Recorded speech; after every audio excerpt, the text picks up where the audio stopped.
हुकूमत पंजाब की सस्ता आटा स्कीम पर फ्लोर मिल्स की तरफ से ताजर हजरात को मुहैया किए गए सस्ते आटे पर ताजरान की तरफ से अवाम को महज तुफल तसल्लियाँ, जबकि अमली तौर पर आटा दीदा दिलेरी से ब्लैक में बेचकर मसनूई किल्लत पैदा की जा रही है।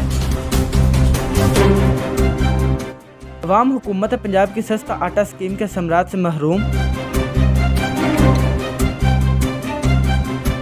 अवाम ब्लैक में महंगे दामों आटा खरीदने पर मजबूर।